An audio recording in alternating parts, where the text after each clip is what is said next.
Spring is springing, and with it a sign that lockdown measures will start to be eased. Care home residents in England will be allowed one regular visitor from the 8th of March, and reports suggest that people could be allowed to meet each other outdoors by Easter. The latest 24-hour government figures show a further 445 people are sadly reported to have died with COVID, bringing the UK total to just over 120,000.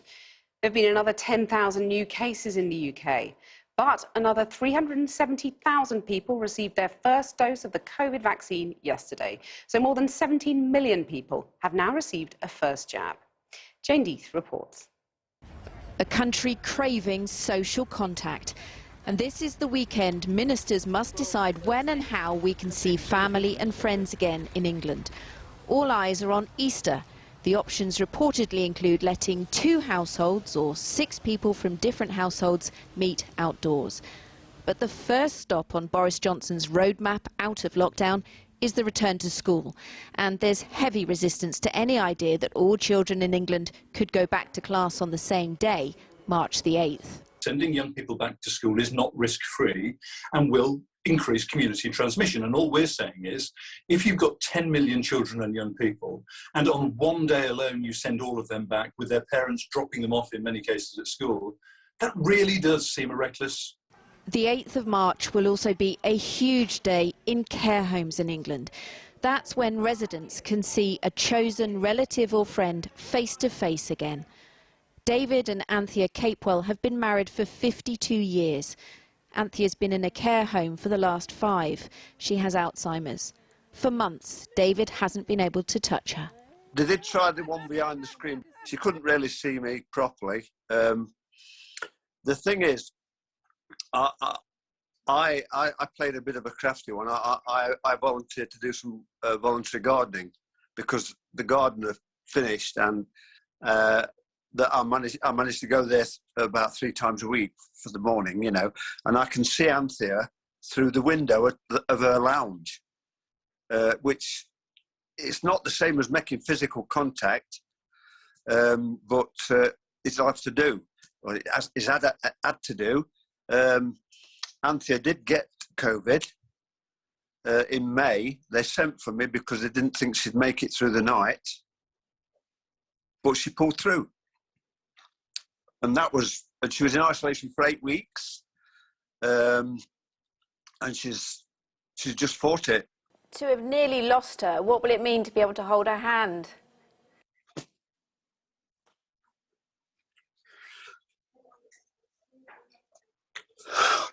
Can't wait.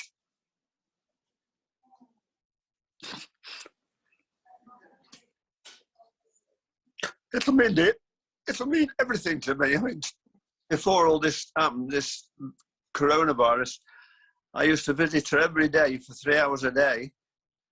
Apart from the odd time I went away, I took a break, you know, but it's so heartbreaking. Does Anthea recognise you?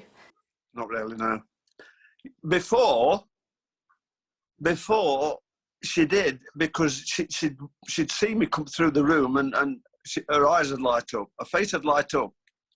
When she see it looking through the window, occasionally, when the weather's been nice, the staff have opened the door so I can talk to her more clearly. But of late, she just don't seem to register who I am. I'm just another face. But maybe once you're holding her hand, she might. Yes, that's what I can't wait for. So I can't wait for March the 8th. David will have to take a COVID test and won't be able to give Anthea a kiss or a hug. The home says visits will be bittersweet.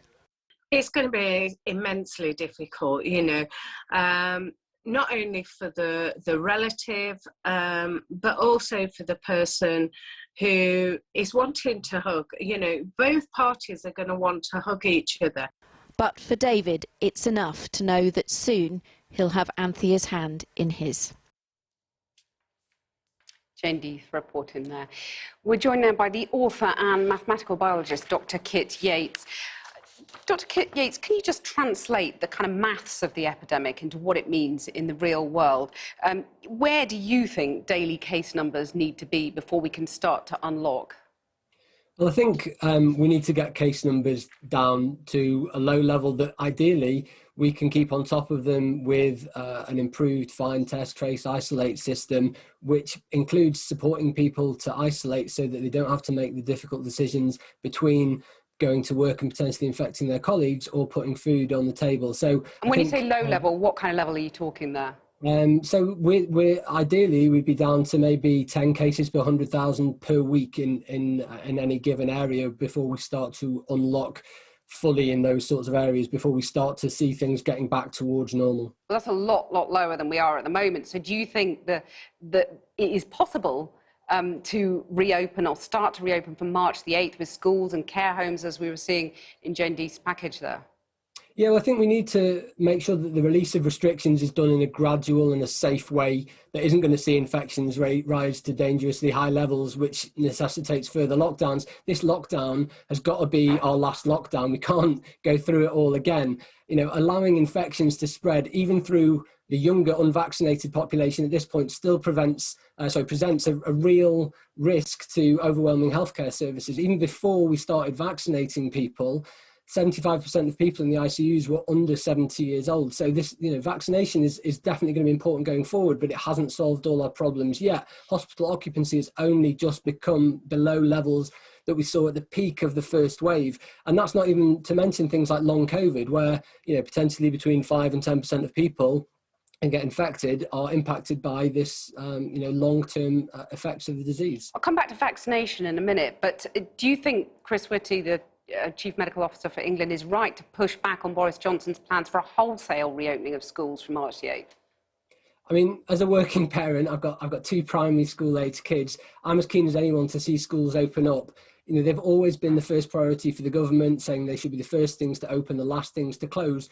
So it's really surprising to see that so little practical action has been taken to reduce the potential of transmission in schools. We can do simple things like encouraging mask wearing, better ventilation, smaller bubble sizes. And yeah, it's not surprising that Chris Whitty has potentially, if this is true, pushed back against sending all kids back on the same day. There's a modelling study from the London School of Hygiene and Tropical Medicine, which came out last week, which suggests that it's going to be extremely difficult to get all kids back to school and keep the reproduction number below 1. Personally, I would favour a return which is on a rota system, which sees half the class in 1 week and half the class in the next week, while we measure what the impact of that is, so that we don't start to see cases rising again. Given how rapidly the vaccination programme is going, when do you think it's possible for that to do more of the heavy lifting rather than all these social restrictions? Yeah, I'm hopeful that, it depends how quickly we end up rolling out the vaccine. So we're having to give second doses now, which is obviously going to impact on the rate at which we can give first doses. Although supply is supposed to increase, isn't it? Exactly. So if we can ramp it up, then, there's the potential for vaccinating all the over 40s by the time that we get to the middle of summer, and that can make a huge difference. The other thing that we're not quite sure about, although I think most scientists think that it will happen, is whether these vaccines reduce transmission. If they reduce transmission, that makes a huge difference. It makes it so much easier to keep on top of the spread if they're not just protecting against severe illness, but they're also stopping people from spreading the disease. So vaccination is a huge part of what we do going forward. Dr Kit Yates, thanks very much for joining us. Pleasure.